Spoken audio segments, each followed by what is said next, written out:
Welcome to Fresh Catholic, a podcast for those who are converting, reverting, or simply want a fresh perspective of the Catholic faith to help them to open their hearts and minds to become closer to the love and goodness of Christ. My daily prayer is that I will be a bright light to others, to be filled with the love and light of Christ, so that when people look at me, they see Him radiating out from me for His glory. Hello and welcome. I'm Lori Balderas, and I'm so happy you're here. Simon Balderas. Yes? I see you sitting there. Once again, I'm back. He is so reluctant about this, but I think everybody really likes having you here. I know I do. Yeah. Well, I like being here. Okay. It's super easy for me. I know, but you're doing so well. It's okay. Okay. So, hello, everybody. I'm so excited. I'm just busting at the seams. So we kind of alluded to this a little bit in the last episode, but our Fresh Catholic store is open. Yay! We are open for business, people. There are so many amazing items in my store, and these just haven't presented themselves on their own. Simon, with his many talents, is also the one designing all the items that are on the website or on the store. You are just a man of many talents. Who knew? Who knew that about you? You? I know. Tell my listeners about your background in designing. Well, I briefly was working in the design department at Patagonia many, many years ago, and I used to do what's called grading, which is working with patterns and learning how to make patterns and so forth. I'm not sewing or anything like that, but I do kind of know what it takes to put clothes together and what kind of makes them look good. And I also was an art director for an advertising agency for many, many years and learned how to design graphics, graphic design, all that kind of stuff. I think it's awesome.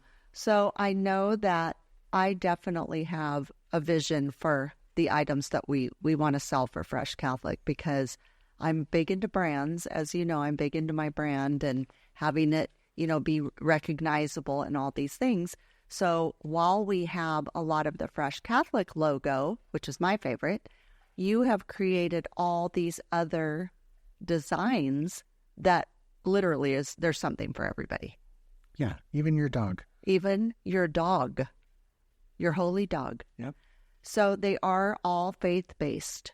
Yes. Yes. Everything has a faith-based meaning, and I've also incorporated different styles of famous artists like Picasso and Matisse and Leonardo da Vinci in all the designs. So I really have thought a lot about it. I know. It's very cool. And every day he calls me in and he says, look what's in the store today. And I'm like, wait, more? There's more? I keep telling him, calm down. You don't need to keep making more. But he keeps making more. And it's just, there's so much to look at and choose from. So perfect for the holidays coming up, everybody. You can order. It helps our mission to get the word out about Fresh Catholic, to draw more people to the faith, draw more people to Christ. Anyway, Christmas is coming. There is honestly something for everybody there. So check it out and spread the word, because this is how we are getting more and more eyes on the website, more and more ears to the podcast, more and more hearts and souls to the Lord. That's what my goal is here. So check it out. See what you think. Thank you, Simon, for working so hard on it. It's exciting because it's our own brand. It's our own designs. And it's just really exciting, like, to see what you're coming up with. Well, you're helping. You're telling me what you like, and I know what your taste is, kind of channeling you. Yeah, I love it. And when you buy things, make sure you take photos of yourselves with these things. Send them to me on Instagram at Fresh Catholic and tag me. I just can't wait to see everybody wearing my hats and wearing these cool hoodies you're making and carrying these awesome bags. And it's amazing. Check it out. See what you think. Also, I'm still selling socks on my website for Sock Religious. If you go to the podcast tab, scroll down, you'll see me in my St. Michael the Archangel socks from Sock Religious. When you order, you'll get 10% off, and I love all their socks. So check that out too. Okay, let's get into this episode. So today we're going to talk about commitment. And one of the reasons that I wanted to do this episode, besides the fact that it was another one of those, Holy Spirit moments where the Holy Spirit sent me a message saying commitment is the topic of the week. I don't know what I would do without the Holy Spirit guiding me in this. Me neither. I don't know what would be happening. But the reason that I feel that I was called to do this episode, commitment, is because the next couple of episodes are going to be about marriage. So I feel commitment and marriage obviously go hand in hand. So this is kind of like a little preview episode of the next two coming up. One of them being basically Marriage 101 with Deacon Don. He's going to come and tell us all the facts about marriage, Catholic sacrament of marriage, and what is Catholic marriage? What is marriage? What isn't marriage? I think it'll be very good and straightforward, and I'm looking forward to that episode with Deacon Don. Yeah, I know you have a lot to say about it, and I know that we're both, I guess, going to open up about our marriage and how we have muscled our way through it. Well, yeah, and that's the following episode. I know. Yeah. So the one with Deacon Don will be more facts about it, because I'll tell you what, I think there's a tremendous amount of misconceptions out there about marriage. And I don't think it, I know it. I know there's a lot of questions. And when you get into a Catholic sacramental marriage, there's a lot to it because it is lifelong, till death do you part. It's very serious, but in a very beautiful way. Yeah. And so there shouldn't be any wondering or questions after the episode with Deacon Don, because I know that's putting a lot of pressure on him.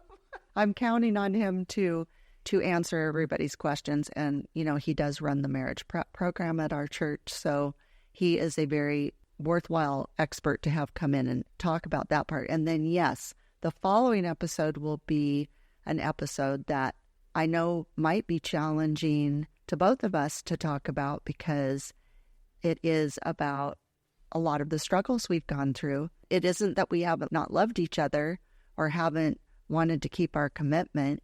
There's been a lot to it. And I think it'll help a lot of people. My hope is that us opening up about our story and talking about the trials, the tribulations, the struggles, but also ultimately the goodness that has come out of these different trials and tribulations, I'm hoping will help other people and be relatable to other people and be hopeful to other people. Yeah. And I know we don't want to get into it deeply in any way, shape, or form, but I do want to say that, first of all, I love you, Laurie.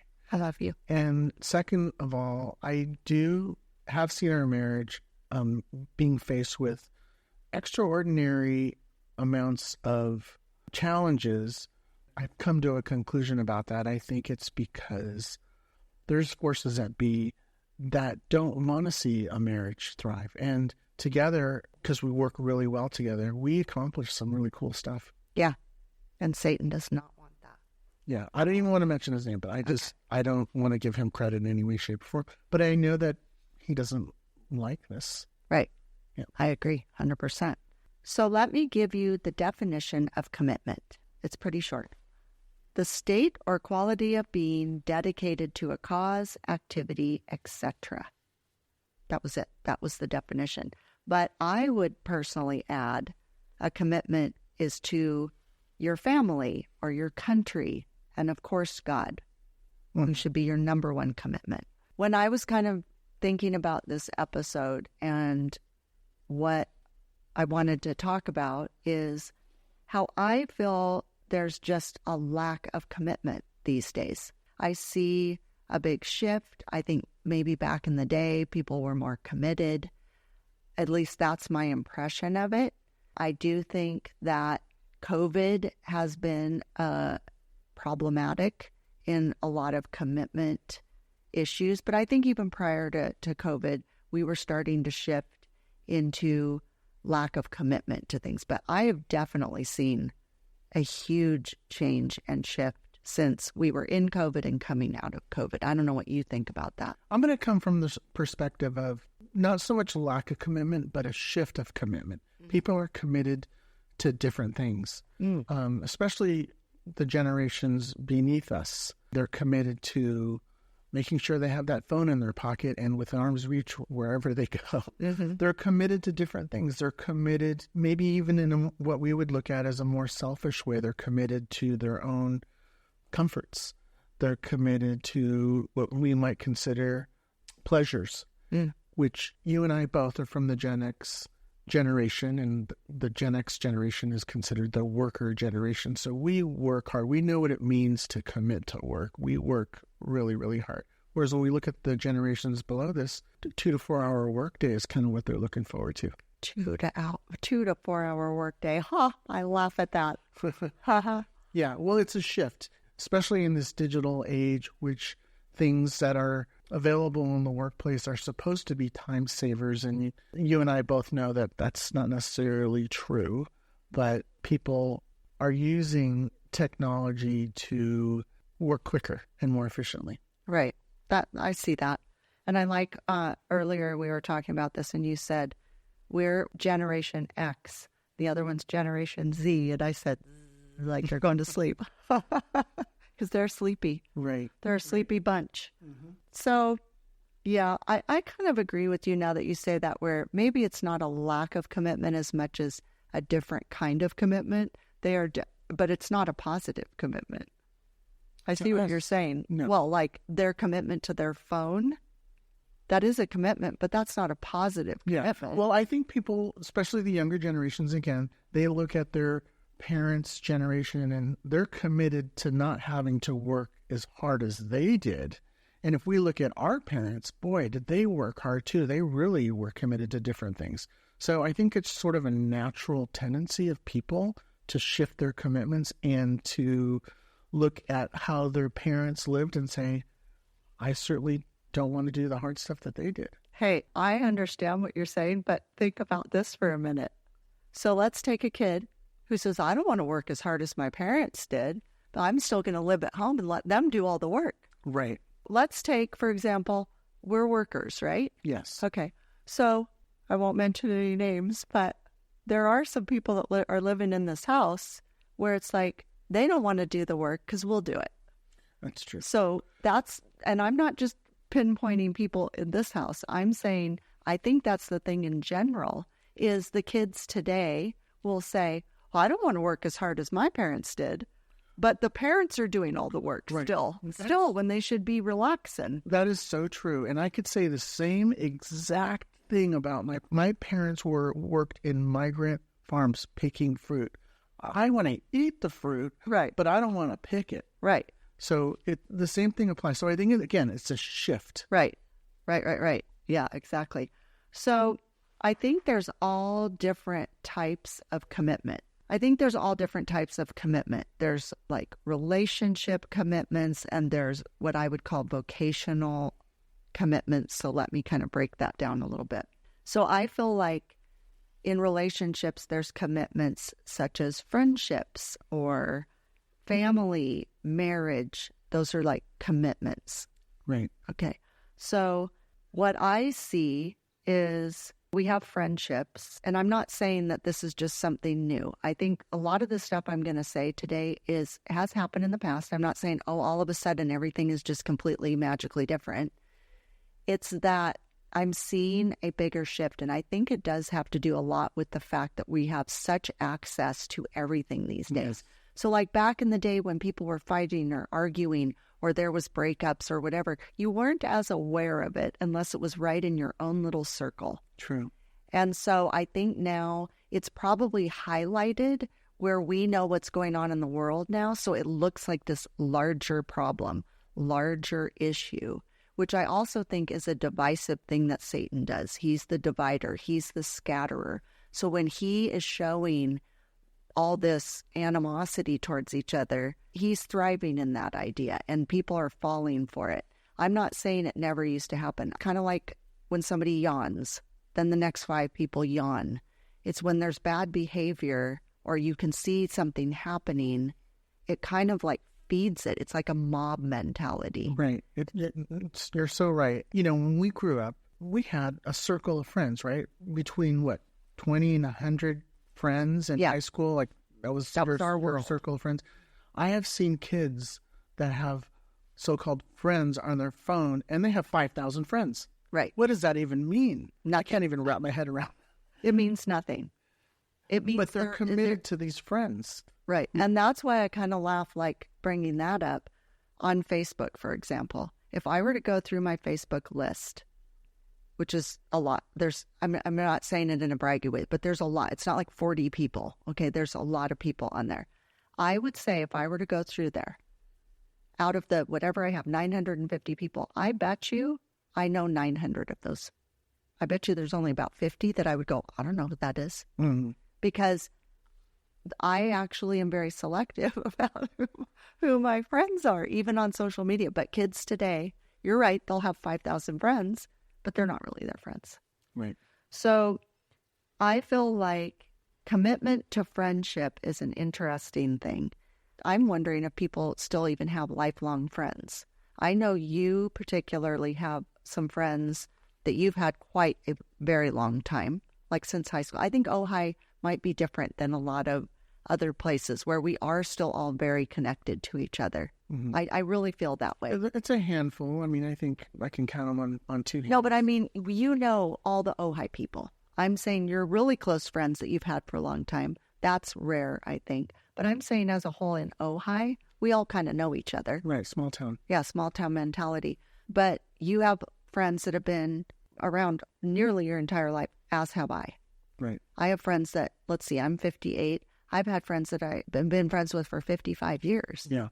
Well, I at least knew of you since junior high school. I know. Isn't that cute? That I was that mysterious older 8th grader. Anyway, I just think with friendships, for whatever reason, I feel like they're kind of not lasting as long. I think there's a lot of backstabbing, gossiping, breaking up of friendships over trivial things. There's not a lot of commitment there. I've even had a few of my very strong friends that I was very close with that I distanced myself from them. They didn't necessarily abandon me or leave me, and I don't want to put it in the terms that I abandoned them, but our relationship definitely ended. I still love them. I wish no ill will on them. I would gladly have lunch with them or engage with them. I don't have a problem with that. But I think friendships are interesting to have a commitment to a friend. Do you think that happened because your values changed? You guys divided in that way? Yes, that's why those, particularly two friends. Mm-hmm. Well, I don't think that's a recent thing. I think that's been going on forever. In my life or forever in the world? Forever in the world. Oh, no, I know. I'm just saying that I think commitment to friendship is I think it's hard to be committed to friends. It is. I think friends are important because they're not your family and they're like another person to go to that's maybe not invested like your family. So they're kind of on the outskirts. They know you, they love you, they want the best for you, but they're not your family. So they're more of a sounding board, not as committed. But I do feel like it's hard to keep friends. I guess was my point in the beginning of this was to say you have some friends, a very small handful that you've had for a long time. Yes. Same me. But we have a lot of people we know that we've known for a long time. Right. But to have a friend, a lifelong friend, I think is a rare commitment to make to a person that's not in your family. I think it's really rare. Yeah. While I think friends are really important, I do think that they come and go more than anybody else. They do. I mean, at least for me, again, a small handful of friends that I've known for basically my whole life. But I have seen a lot of friends, again, this value change, drive off a cliff. Yeah. And, what does a true friend do? Well, at least try to reach out and help them, extend a hand, but you can't save everybody. And you can't go off the cliff with them. Right. So that's the thing. You have to love them and hope, and like try to help them, but then you don't want to be submerged with them. So I just think that having friends it's a hard commitment, I think. So then comes the family, and it's your blood related. And I believe families have a lot of rifts. Yes. Like friends, you maybe get into an argument, you get in a fight, and you separate, and oh, well, I guess, that's hard, but you don't have this family tie. You don't have people related. So there's a lot of family rifts. And I think a lot of people are very committed to their family, no matter what. Yeah. I'm always really surprised when people can put up with family shenanigans and put up with it and not address things and just let them go on and on and on. And people have all this hidden animosity, maybe not hidden, maybe it's out in the open, but a commitment to family is really important. Right. Can I ask you a question about commitment within the family? Mm-hmm. Do you think that culture has anything to do with the amount of commitment? For example, if you're Italian, there's a different kind of family commitment than if you're, I don't know, something else. Yeah. I mean, we know that. I mean, well, here's the thing. I'm Italian, so I don't know any different. I mean, that's what I know. But I have to say, within our Italian family, we've had many rifts. I mean, one of the things was my grandfather, who was this amazingly adorable little sweetest man in the world. He had a rift with his brother, and he never got over it. He had it his entire, from when they severed their relationship, it never healed. And so I was kind of raised thinking, you watch the Italian movies and you see the Italians and they're always staying together no matter what. I don't know if that's true. We all have this hot temper and we all have, wait a minute, I'm not going to say that. Maybe we all don't have a hot temper. I have a hot temper. I'm Italian. I believe that certain cultures are way more family oriented. A lot of different cultures really value their family, from the children, the teenagers, the adults, and the elderly. Yeah. And a lot of them live in the same household. Yes. And they all take care of each other. And I think that's beautiful. And I think that's how it's meant to be. Instead of dividing households, everybody combines the household. Yeah. And everybody takes care of each other within their own family. Yeah. I guess the reason why I asked that is because I've always been kind of on the outside looking in. I have an interesting cultural background in that I never really knew where I came from. Mm-hmm. So I came from a very broken culture, I guess. And I think that affected my family. Where I see other cultures, other different types of cultures, where their families are very, very tight-knit. Always wanted that. Yeah. Yeah. I think families are rough. Families are hard. There's a lot of personalities in there, but you have that common bond. And I feel we are committed to each other. My view of it is, maybe it's an idyllic view, but my view is, even if you're having a rift with your family, if something comes up, maybe this is where the Italian thing comes in. You might be arguing with your family members, but if somebody comes in and messes with one of you, you're going to go in and devour the other person. Mm-hmm. I just see it as that. Mm-hmm. It's like, nobody's going to let that happen. You will stick up for your own family.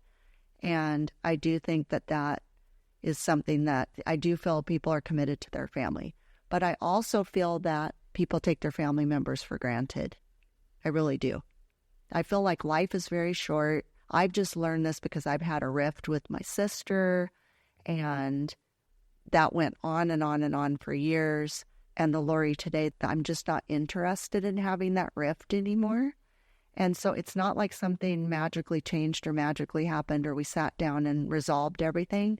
That's not really what happened, because I always pray every day, for softness of heart of people and for peace and unity and reconciliation, forgiveness, all those things. I can't just pray for those things and then not want them for my own situation. Yeah. And I'm just taking it slow, but I do value my sister. I do have wonderful memories of my sister. And there was a long period of time, like over 20 years, where we weren't talking, and it was bad. And I was worse to her than she was to me. And that doesn't make me feel good. And so now I would like to try to patch that up, because she is my one and only sister. I have one and only brother and one and only sister. And it makes me wonder what would have happened if we would have patched it up a long time ago. Yeah. But I mean, we can't go back and change that. But I can move forward. And I feel like we should all try to soften our family rifts Yeah. and keep committed to our family, because we are all related. We all have the same blood in us. When there's a rift in the family, it's like a rock dropping in the water, and all those ripples go out and hurt the children.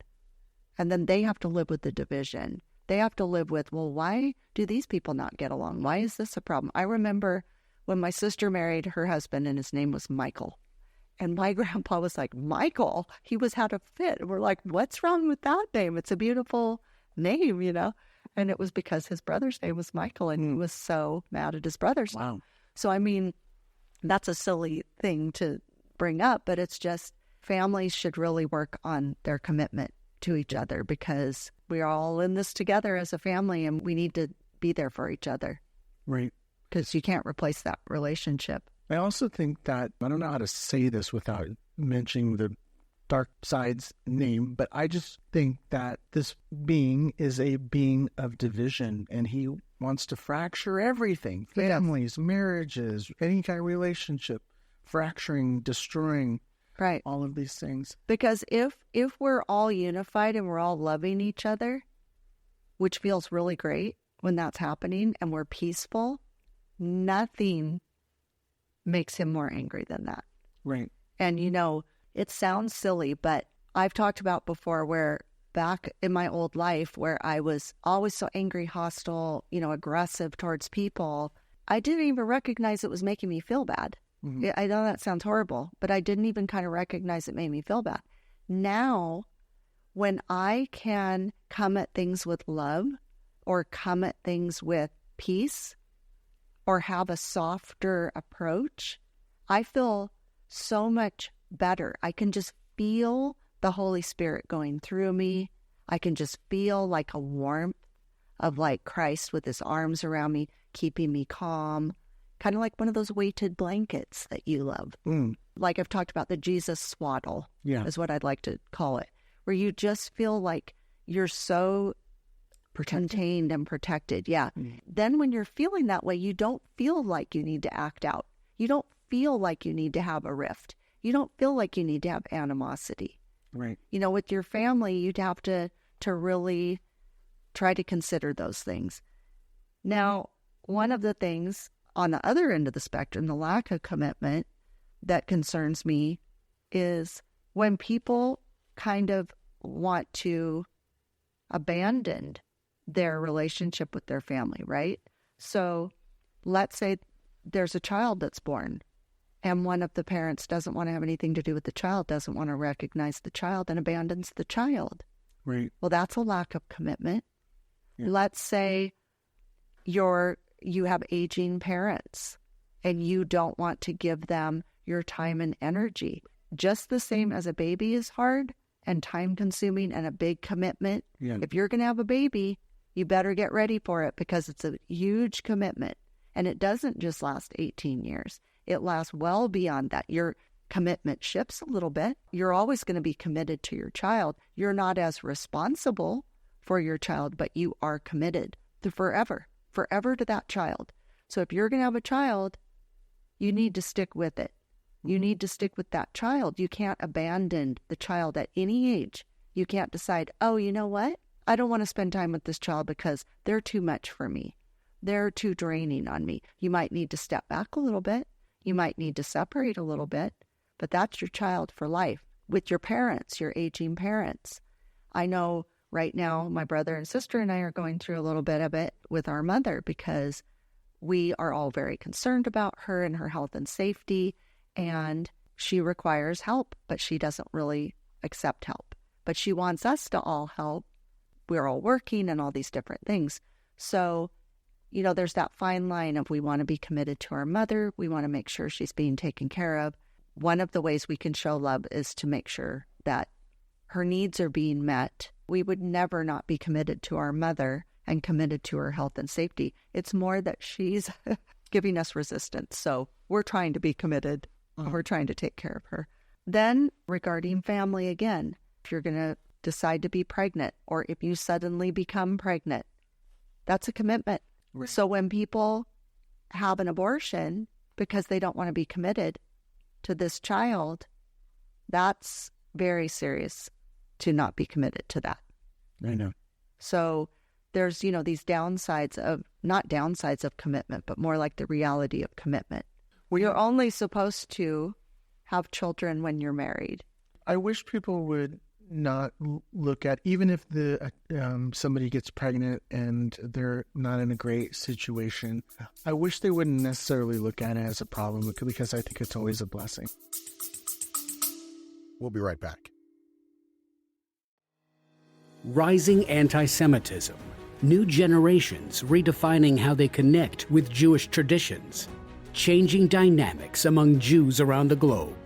Take a deep dive into these topics and more on Mosaic, Exploring Jewish Issues, the podcast brought to you by the Jewish Federation of Palm Beach County. Hear from the thought leaders, politicians, scholars, and artists at the forefront of Jewish life today. Subscribe to Mosaic, Exploring Jewish Issues, wherever you listen to podcasts.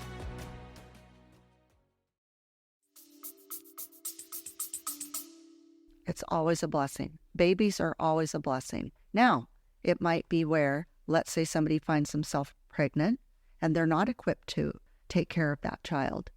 They can still have the child and then allow somebody else to be committed to that child. Right. Because the baby is a beautiful human.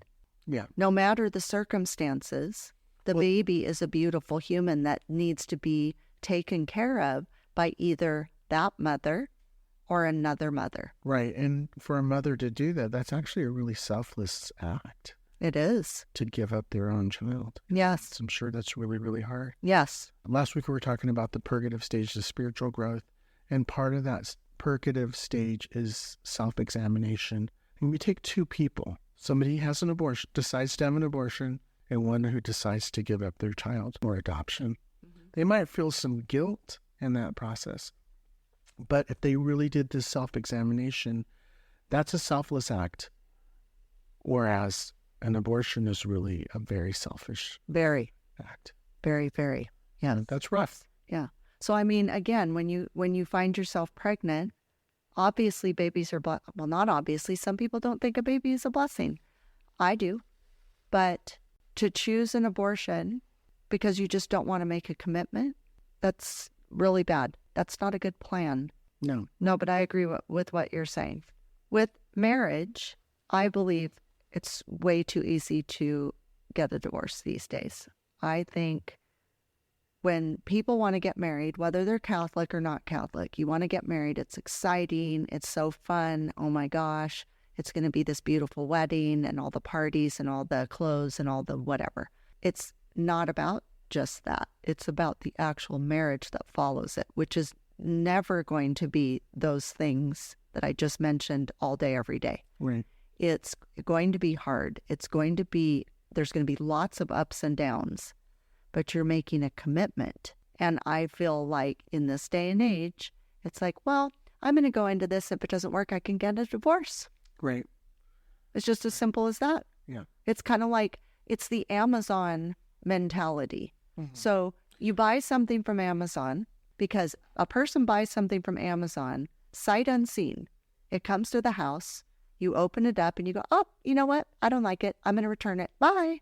Right. It's the Amazon mentality of marriage when people go into a marriage with the attitude of, well, we'll give this a shot. And then I'll just get a divorce if I don't like it. Or if I'm unhappy. Well, guess what, guys? You're not going to be happy every day of your marriage. Quite the contrary. It's going to be a struggle. So if every time you're unhappy, you think you can just waltz down and get a divorce, which you can, you probably shouldn't do that. Yeah. You probably shouldn't get into it in the first place, is what I'm saying. Yeah. I think that's a very insecure way to live your life, to constantly feel like your husband or wife might leave you. Right. Horrible. Yeah. I think it depends also on the commitment that you consider in the beginning. Is it a commitment between you and this other person only? Or is it a commitment between you, yourself, and a covenant that you made with God? Because the first one boils down to just a piece of paper. Right. The second one, it's a lot more weighted. Yeah, it's a big deal. Yeah. And in a good way. Yes. So you and I have both been married to other people in legal, secular marriages. Yes. And then this marriage we're in is a covenant, Catholic sacrament, covenant with the Lord. So Right. it's remarkably different, Yes. in my opinion, which we will go into in our episode. But it is very important to say that, again, we're in the revolving door of marriage commitment in our world. I don't think it was like that many, many years ago, and it's progressively getting more and more disposable. And I think it's because people aren't in a covenant. They're not in a committed marriage necessarily. I'm not certain on this, but I'm pretty certain that the divorce rate between Catholics and non-Catholics is pretty much the same. Is it really? I'm pretty certain. So I think, part of what we're doing here is to hopefully remind them about this covenant and how important it is, and it's unbreakable. Well, then I think that's something in the next episode we really need to talk to Deacon Don about. Yeah. Because if that's true, my question would be, if Catholics can't divorce, why is it equal to the rest of the world? That doesn't make sense to me. Well, to me, it just says that they don't take their faith as seriously as they should. Oh, yeah. Interesting. Let's make a note that we're going to talk to Deacon Don about that. So I do really feel that people throw in the towel very, very fast and easy, not just on marriage, but on everything in general. People just think, well, I'm just not going to give this the time or the effort I need to. I don't have time. I got to go get my nails done. I've got to go to Starbucks. I've got to go do these other things. And I don't have time to work on my relationships, especially my marriage. And I just think that's really, really sad. The other part I was talking about is vocational commitments, which are like work, school, church, volunteering. I feel like if you're going to make a commitment to these things, make a commitment. I know we just came off of being board members of the Ojai Film Festival, and it was a 5-day extravaganza. But prior to that, there was many, many, many, many, many, many meetings and emails, and it was very time consuming. Yeah. And I don't flake. I am committed. I know. And so I stuck with it, and it was hard. I was trying to do 3 other jobs at the same time, but I'm not the kind of person that's going to go in and go, you know what? I'm going to quit. Right. I wanted to see it through because I made a commitment to this. Even though it was hard, I made a commitment to it, and I don't like to let people down. And so one of the things is, if you are going to commit to things like work, school, church, volunteering. Now, school is required unless you're in university, and then it's voluntary. But, you have to go into it with the mindset that you are going to see it through. That's how I see it. Mm-hmm. If you're going to start something, finish it. Don't quit halfway through. Don't flake on people. Don't give up. You have to see it through. Mm-hmm. That's why I will not commit to something if I don't think I can do it. So there's some people out there where you'll say, can you come do a bake sale at the school? I'm putting you in charge. And they go, oh yeah, totally. I can totally do that. And then the day of, they don't show up. And then the whole thing crumbles. Right. Because they don't show up. Mm-hmm. Okay. That is really not great to be that way. And so don't promise something that you can't follow through on unless there's some catastrophe, unless there's an accident, unless there's an illness, unless there's something major that is needed and you can't be somewhere. When you say you're going to go somewhere and do something, go there and do it. Right. And do it to the best of your ability. Yeah. I think it's interesting, especially for the younger generation. I happen to be on this text thread for whatever reason for my daughter's work, and she happens to work for one of those big coffee companies that has a green and white cup and has something to do with stars. Anyhow, And they make lots of bucks. Yes, they make lots of bucks. So I see this text thread, and every day there are at least 2, 3, 4 people saying they can't show up for work, or can you cover my shift? Can you do this? Can you do that? Lack of commitment. And, I've had a lot of conversations with Simona, our daughter, about this. And I think that in this day and age, there's just so many options, That's right. too many options. That's right. And it's confusing. That's right. And so I think that breeds a lack of commitment, unfortunately. Well, and I was telling you, I heard a story recently where I could be wrong about this, but I did hear this. I'm not going to get all the facts right. But there's a trend where people are going to get a job. They apply for the job. They get interviewed. They get the job. And then 2 days later, they quit because they got a better offer. Right. Like they just told, and that's their plan. Right. It's not like, oh, out of a miracle out of the sky comes and they're getting the opportunity of a lifetime. It's not even that. It's like lily padding it.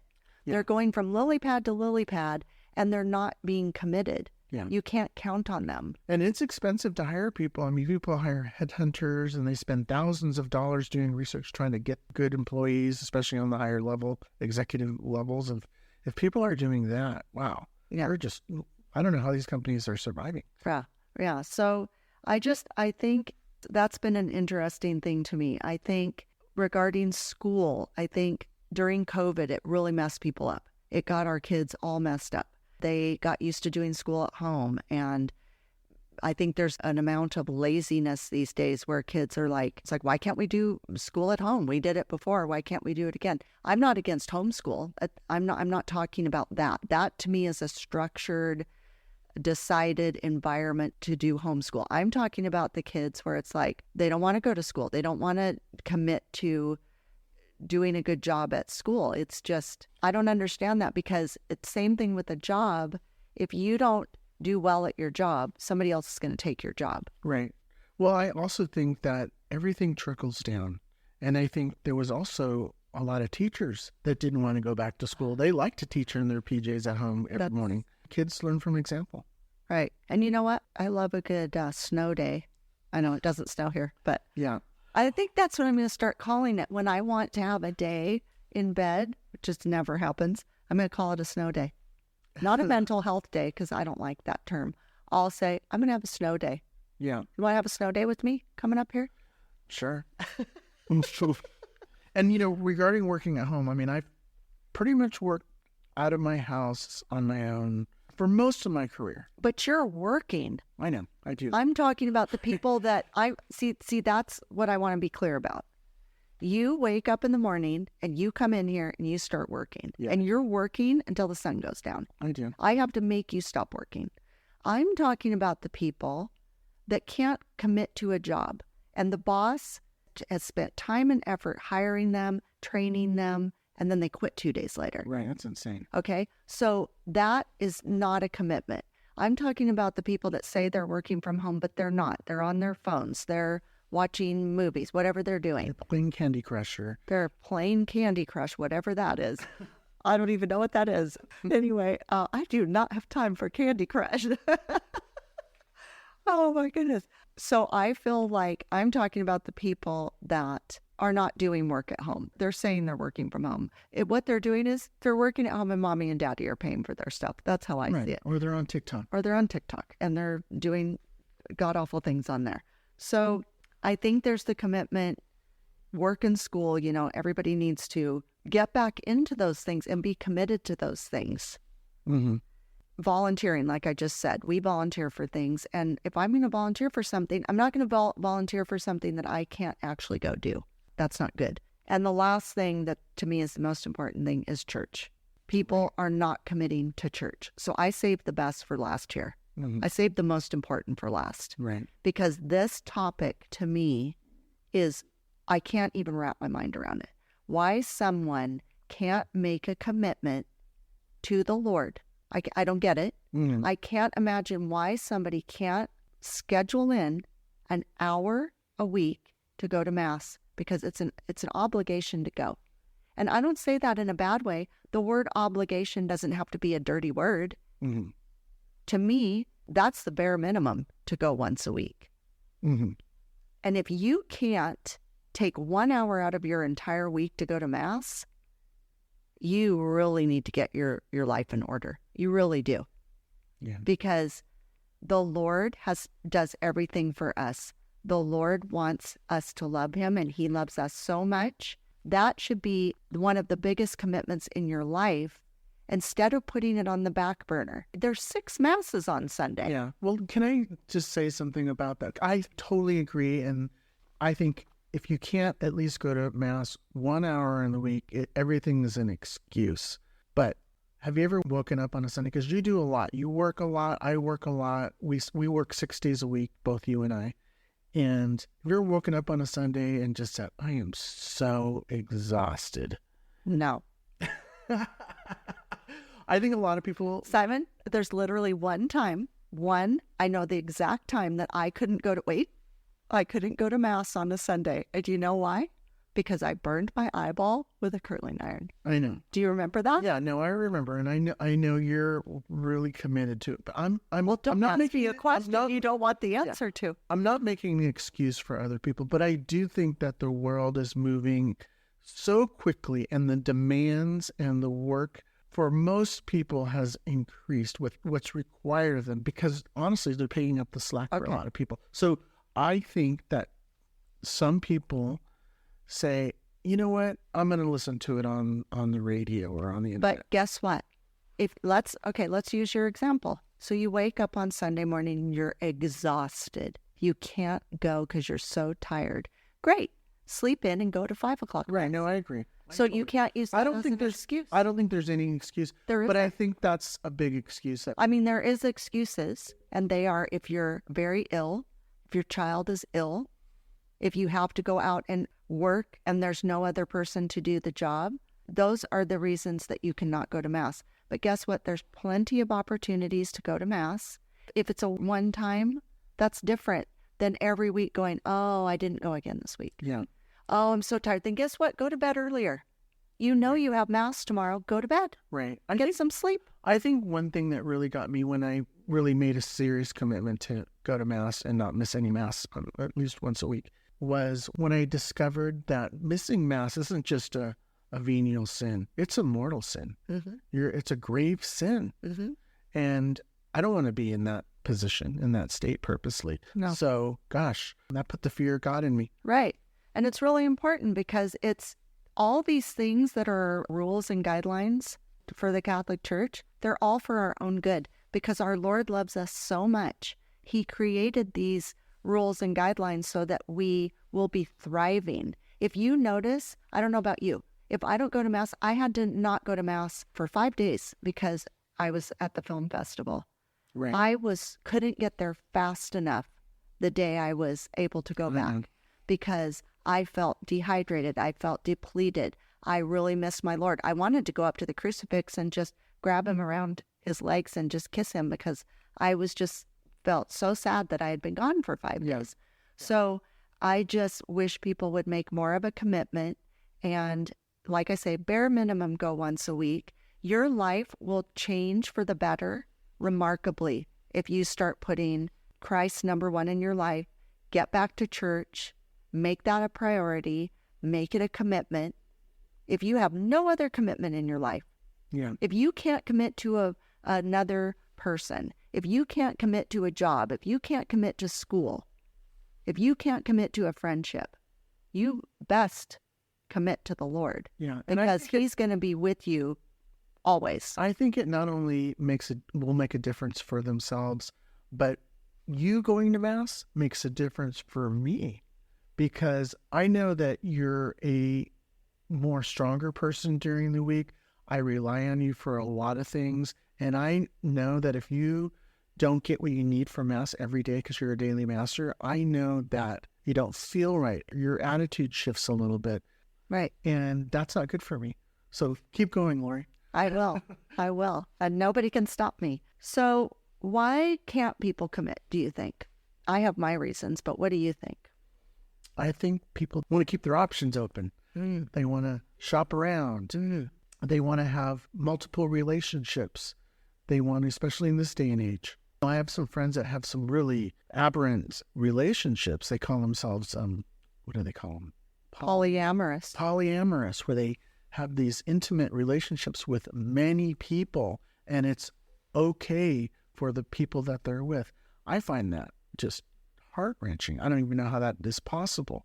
But I think those are selfish desires for pleasure Right. and other reasons. I think it just boils down to being selfish. Yeah. I would say selfishness, laziness, the need for instant results of things.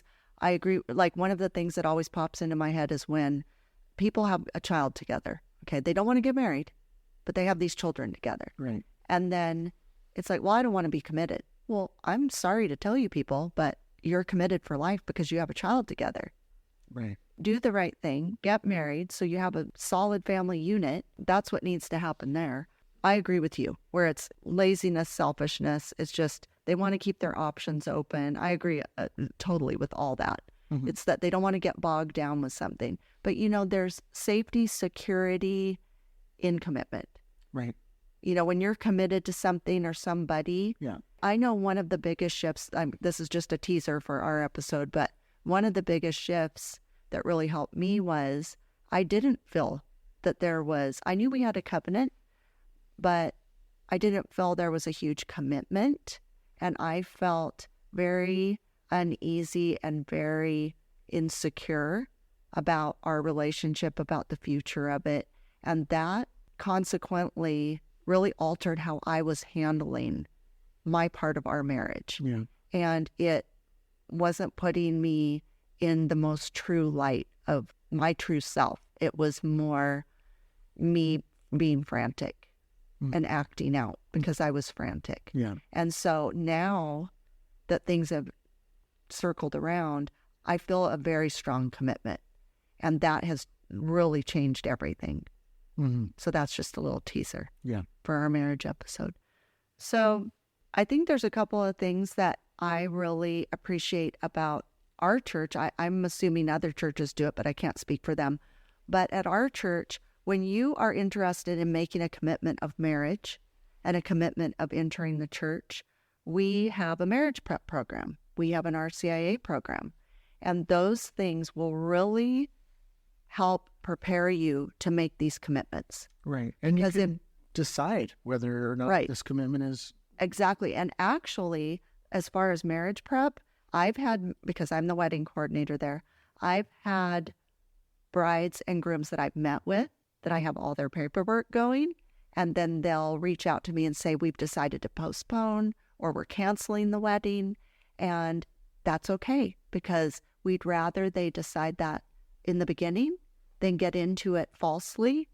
Right. And then it's not following through with the sacrament. Right. So you're right. I was only thinking about RCIA. You have ample time to decide. Just because you go on the RCIA doesn't mean you have to follow through. We want you to. We hope you do. We pray you do. Mm-hmm. But if you feel not ready to give that commitment, because it is a lot to commit to, you can go back another year. Right. You can think about it. Yeah. Same with the marriage prep. I think it's interesting that RCIA is a very long process, right? How many months is it? It's like 9 or 10 months. I mean, now it's a whole year, but the process of you going and saying you want to join the church until you become Catholic is, I want to say 8 or 9 months, but then they follow through afterward to keep you going. So for that 9 months, it's an educational process so that you can learn the ins and outs of what it takes to be a Catholic if you're going to be able to make that commitment. Right. That's a huge amount of time. And it's so interesting for me to think about that, because I remember a time when I was in high school and I was at a football game running around with a bunch of friends, and there was these Christian evangelists, I guess. They would go around and talk to people and see if they would become Christian, and they would pray with them. And, it's a good thing, but they would go around doing that. And I remember sitting in the back of a pickup truck, and this one guy came up to me, and he was talking to me about John 3:16, for God so loved the world that he could give his only begotten son. And all I had to do is just say those words, that I am a sinner and that I want Christ in my life. If I just said that, and I said, yeah, I'm a sinner and I want Christ in my life. And he clapped his hands and he says, you're a Christian now. And I said, oh my God, what did I do? I was an instant Christian. Obviously, I didn't really understand anything behind it, but it did shake me for a second, because I knew at that time what it meant to be a committed Catholic. And now that I even know even more, that you have 9 or 10 months to decide. Right. And also, again, that with marriage and entering into the church, it's meant to be a serious commitment. You have to really give it everything you have. I mean, at least that's what I've done. And I wouldn't feel good if I wasn't doing it that way. Anyway, one of the things I wanted to say is a Jesus quote, because I love this quote. In Matthew 5, Jesus says, "Let your yes mean yes and your no mean no. Anything more is from the evil one." Mm-hmm. So those are words to ponder by our Lord Jesus Christ. I also know another scripture that says, an evil man is unstable in all his ways. No commitment. Yeah, no commitment. So in closing, please try your hardest to be reliable and dependable. When you say you're going to do something, follow through. Don't commit and back out. And be mindful about the commitments you're making. Be mindful about the commitments that you've been born into. Just be mindful about commitments and make them a priority, because it's very important. It's very important for the well-being of yourself and others. Anyway, I hope this has been a good episode that is a little precursor to the 2 marriage episodes coming up. I think it's a good little series about commitment and marriage. What do you think, Simon? Yeah, I think it's really good. Okay. So thank you for coming again. You're welcome. I'll call a taxi for you. Okay. Just kidding. And now some fresh Catholic news. So in addition to what we already talked about, which is my online store, go check it out, Fresh Catholic Store. I also would love it if you go check out my website, freshcatholic.com.